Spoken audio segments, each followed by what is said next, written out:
Hello, everyone, and welcome back to the Real Positive Girl podcast with me, Sabrina.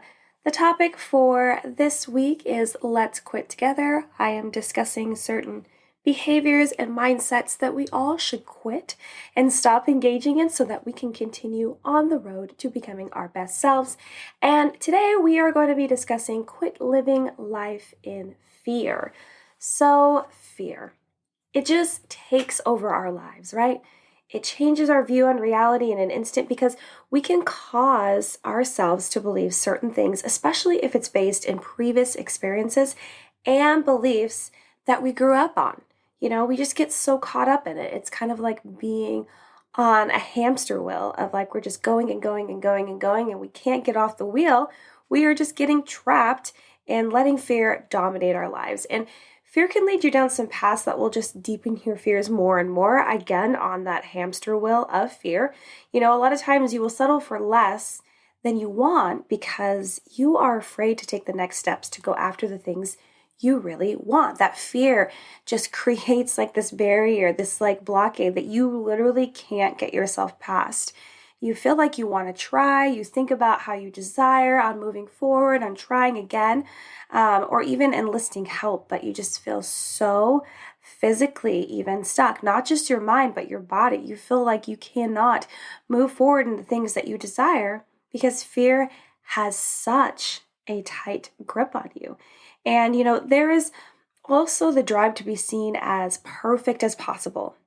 You just want to have that shiny exterior where no one can question you about anything so that you can avoid any criticisms or judgments, which you are in fear of receiving from people you want acceptance from. There are so many things wrapped up in living our lives under this umbrella of fear because we get so caught up in like acceptance and not wanting to make mistakes or go through failures or just growing up with these limiting belief systems that we aren't able to do things or, the way that we were raised, that is just set in our minds to believe that, no, you weren't good at that then, you're not going to be good at it now, there's no way for you to grow and change. And all of these things are lies. I just want you to know that. All of these things are lies. They're not true. Any sort of limiting beliefs that you were fed as a child are all garbage. I need you to know that because, those were from people that were hurt. They were dealing with their own issues and problems. And a lot of people will transfer those things onto you because it's too much for them to hold. They don't know how to deal with it. They haven't figured out how to be more in tune with themselves and really tap into self-awareness and understanding of their own feelings and emotions to actually dive deep and to handle those feelings, those things that they are going through. So they will project them onto you. They will transfer them onto you because it's so much easier to do that. And especially if they can spread negativity and everyone's feeling negative, then they don't feel like an outsider. They don't feel like they are alone in their feelings of being negative. So, and you know how I talk about boundaries a lot.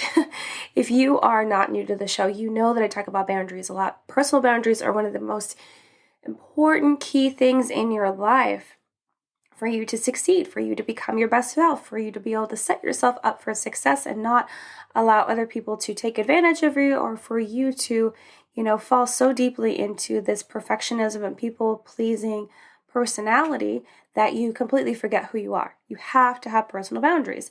And if you want to learn more about personal boundaries, I talked a whole week about them if you want to go back into the archives of the podcast, because I talked about how you can have healthy boundaries, how you can have soft boundaries, and how you can have hard boundaries. Soft and hard, that's not what you want. You want normal boundaries right in the middle. But if you don't want to go back into the archive, just hang tight because probably in a few weeks, I'm going to have that come back as a weekly topic just to kind of refresh it. So don't worry, we will learn more about personal boundaries, but I talk about them a lot. And if you don't know, I do. I love them. So living in fear will also cause you to lack boundaries and say yes when you really need to say no, and to not share your opinion or true feelings with others because of any possible backlash. Because you don't want people making fun of you. You don't want people casting judgments on you or disagreeing with you or making you feel awkward or out of place. And when I say when they make you feel things, like you're choosing to feel those things, I don't actually mean that they are making you feel those things because we are all responsible for our own feelings and we choose how we feel. I know that was a tangent that may not have needed to be said, but it's always important to know we are all responsible for our own feelings. So anyway, so if you are living in fear, your boundaries will be compromised so easily because you're just giving in. You don't want to make any mistakes. You don't want to make any wrong moves. You don't want to upset anyone. You want to be accepted. You want to be valued. You want to be loved. You want to be cared for.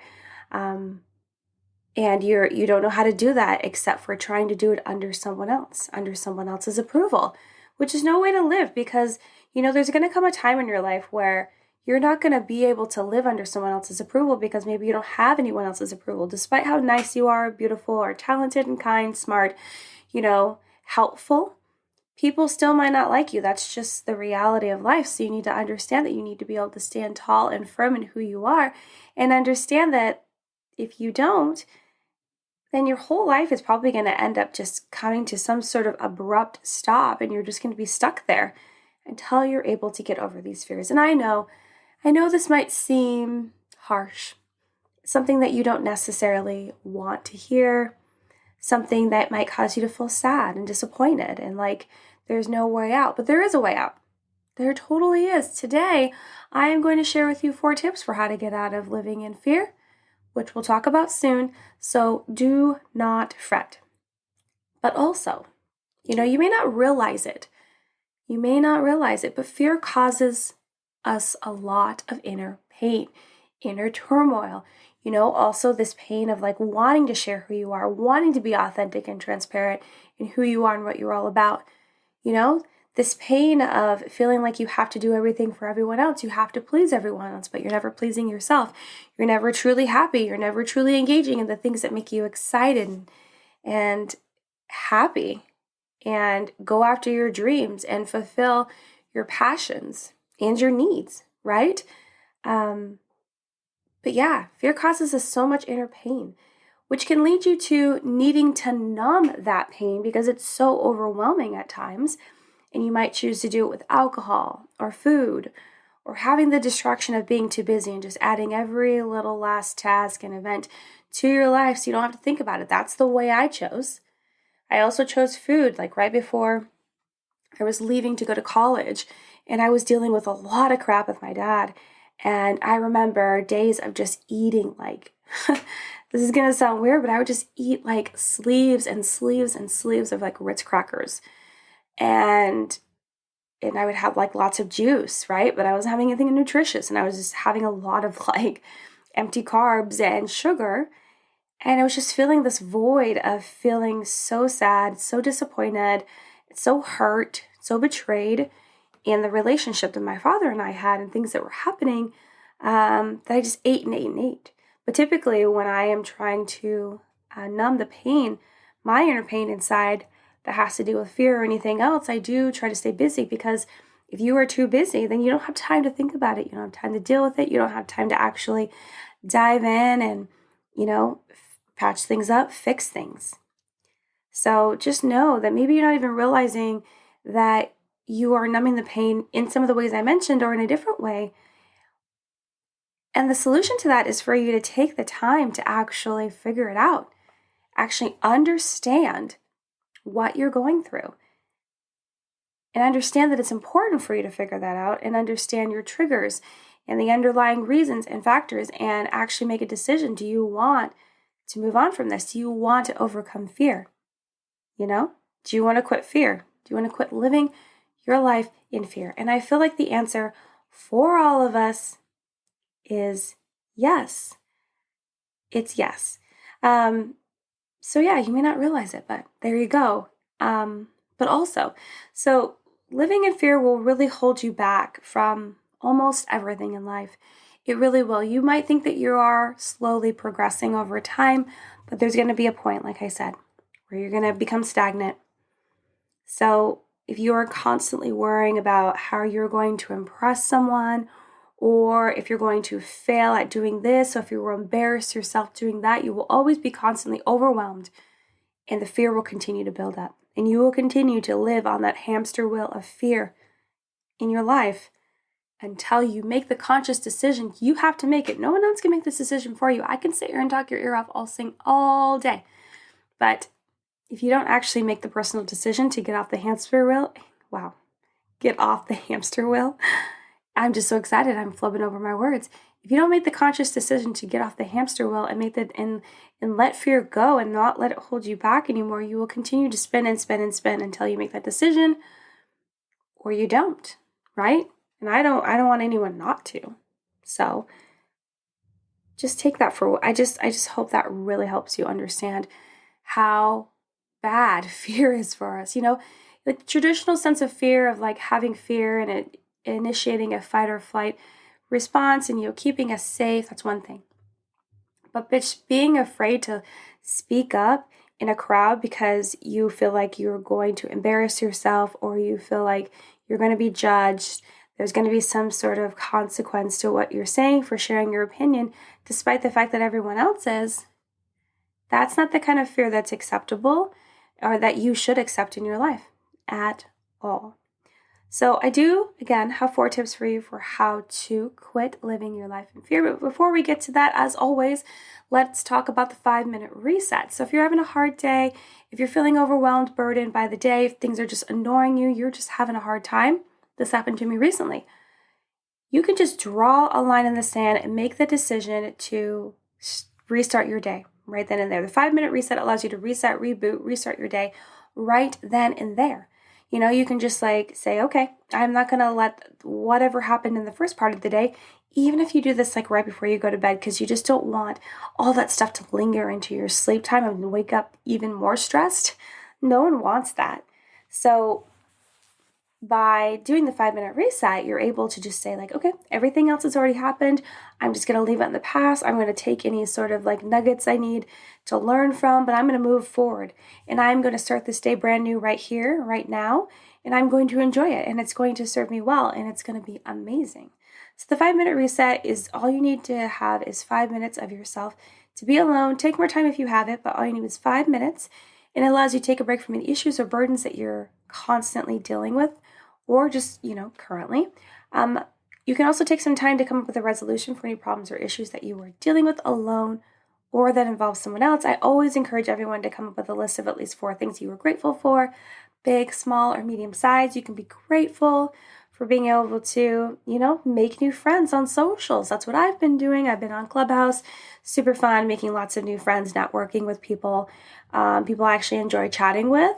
Super grateful for that. It's been a lifesaver for having interactions with real people. Maybe you're grateful that you haven't killed your houseplants yet. That's definitely on my list too. I'm looking at my plant right now while I'm recording and I'm like, yes, it's still alive. So great. Maybe you're grateful that you had some time to clean up around your house. You feel good about that. You want to pat yourself on the back. You're like, I did it. I finally did some chores. I'm feeling good about myself. Yay, me. That's good. You can feel grateful about that. Or maybe you're grateful that you were able to finally stand up to someone. You were finally able to, tell them how you feel, or you're finally able to create boundaries in your life so that you are able to be that strong, confident self that you always knew you were, but you're just now stepping into it. So you can be grateful for anything and everything under the sun. The list is never ending. It's amazing. It's amazing. And last but not least, before you end your 5-minute reset, make sure that you're feeling at least neutral, if not positive, about the rest of your day, because hopefully after making that gratitude list and maybe thinking of some other positives and blessings in your life, you will realize that by focusing more in on the positives in your life, it'll help you get through the negatives. So I hope that really helps you. I love the 5-minute reset. So let's talk about some tips on how to quit living your life in fear. So the first one is to reevaluate the way you're thinking. You don't have to always do things the same way you always have. A lot of times we live in fear because we live in these mindsets that were set a long time ago, whether it was in our childhood or adolescent times or when we, first became an adult. We will live in these mindsets of believing that we have to do things a certain way, or when people told us that we are not able to do that or will never be able to do that, statements like that.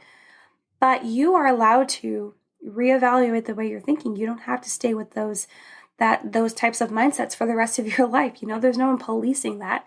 There's no one going around saying, oh no, you have to go with this one because this is the one you're raised with. Now, yes, you may be saying, no, there are police for that, Sabrina. It's called your family. Yeah, I know. I get that.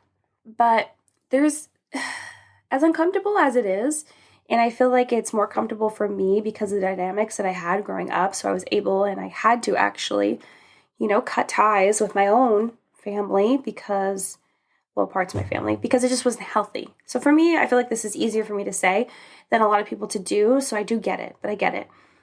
But sometimes you're just going to have to, stand up for yourself, even in a family, even if they're trying to tell you that they know what's best for you, or they know you better than you know yourself, or all these things where people try to manipulate you and get you to believe what they're trying to tell you. When you know deep down what you want and what you need. So it's important for you to understand that despite what anyone's saying, even family, you are able to change your mindsets. You're able to reevaluate the way that you think of things. And if that trends you in a direction that will allow you to push back fear and move forward in your life and make some changes that are for the better, and tell yourself you are capable of so much more than what others told you or what you ever believed, it will strengthen you so much. So much. So keep that in mind. The second tip I have for you is to look deeply at the things you're afraid of and start to poke holes in it. So if your fears revolve around, speaking your opinion in a group, ask yourself okay, I am afraid to give my opinion because I feel like people are going to judge me, or they're not going to side with me and they'll feel really awkward, or someone is going to look down upon me because they're going to think my comment doesn't make sense or isn't as educated, or, doesn't really amount for anything. I want to have acceptance. I want to have love. I want to still stay in people's good graces. Sure, I get that. But you have to realize, okay, well, there's going to be a point where, you got to stand up for your core beliefs. You got to stand up for your values. And if those things are in question and you don't speak up, you're going to feel like 20 million times worse than you would not speaking up in some random political conversation that you're having, right? So you have to start looking at the things that you're afraid of and poke holes in it and be like, okay, well, so what if they won't accept me? So what if they do judge me? So what if they now they don't want to accept me or be my friend? You in that experience, or sometime down the line, you will probably gain better people to have in your life, or people will, appreciate that you're giving your opinion and love that you're sharing how you're feeling, and be more drawn to you because you're being your honest, authentic self. And I feel like we do draw the people that we need in our lives at the times that we need them by being our most authentic self. So it's important for you to look at the things that you're afraid of and start to poke holes in it. Maybe you're just afraid of fear of flying, something as simple as that. Well, you can start to poke holes in it and be like, okay, well, am I afraid because, in the 80s, planes were going down all the time, and you really need to compare the safety from then to now, and also do any other research online that can make you feel better and understand that you probably know a bunch of people in your life that fly all the time and they are always safe, right? And so it's just really poking holes in the way that you're believing and the way that your mindset is set, and that thought and that belief, and really asking yourself, what's the worst that could happen here? How could this be really bad? And how could I deal with it if it was really bad? And then you're able to realize that, oh, I don't really have to be this afraid of this thing. It's actually going to be fine, And I think the more and more you do that, the easier it'll be for you to do that on the fly and then not be living in so much fear. So hopefully that helps. The third one I have is to adopt a growth mindset. Growth mindsets, it's all the rage right now. You need to have it. Understand that mistakes and failures are the best ways to learn. I talk about this all the time. Along with personal boundaries, I always talk about how mistakes and failures are the best ways you're going to learn, are the best ways for you to understand what you need to do differently next time, or maybe what you don't need to do differently next time. It's just this time didn't work out and next time will, or the time after that. And understand that the universe is behind us. God is behind us. We a lot of times we need to go through those failures because sometimes we get all wrapped up in ourselves and get so cocky about what we think we can do and how we should go about doing it and what we're capable of. But sometimes we need to fall on our face and really wake up and realize that it's not in our own strength. It's in God's strength, and it's in the strength of believing and having faith that it's going to work out for the best, and that those opportunities to learn and grow should not be taken lightly, I mean, I know initially when you fail, you make a mistake, it can be really hard for you to take. Really disappointed, you're upset. I've been there. But if you allow yourself to switch your perspective and switch your mindset to more of growth as opposed to fear, then you're able to see it for what it is. Oh, okay, well, this really sucked. It didn't work out, but look what I learned, or look what I understand better now. And then take that into the next time you do it and into your future. And you are just continuing getting all of this knowledge from all these experiences. And that's what we should always continually be doing. And every time we should just be gathering more and more knowledge of every experience we go through that'll help us, hopefully eventually, like I always say, get back on the road to becoming our best selves, or continuing to be on that journey of becoming our best selves. So the fourth and final tip I want to share with you today on how to quit living your life in fear is to live your life more in the present. A lot of times fear has to do with the unknown, uncertainty. You have anxiety of what's going to happen in the future, or you have fear of what's going to happen in the future based on what's happened in the past. It's history driven. But if we live our life more in the present of what's happening right now, then we're not focusing so heartily on the future, the uncertainty of life. And then we won't be able to dwell in fear as much. We need to live our life more in the present. We need to really enjoy what's happening right now. The opportunities that we have right now, the people in our life that we adore and love and that are learning from and gaining so much insight from and understanding. And the new people that we're going to meet and the new experiences we're going to have. We should be living in the present and enjoy the time we have right now, because as morbid and cliche as it always seems, you're never guaranteed another day. We could all die tomorrow or the next day or whatever it is. We have our time. We don't know when it is. And I believe that we need to enjoy life as much as possible right now, as opposed to worrying about what's going to happen in the future. And yes, I do suffer from this a ton, always worrying about the future. I've been trying to scale back on that, and it's been okay, because enjoying what's happening right now will create the best memories and still teach you so much. Not that you can't plan for the future, but you just don't want to dwell on it so much that you're driving yourself crazy. So that's all the tips I have for you today. And that's it on this topic. So thank you so much for listening to the Real Positive Girl podcast with me, Sabrina. Don't forget to check the show notes below. And at the end of the show notes, it shows where you can follow me on Instagram. So come and check me out over there.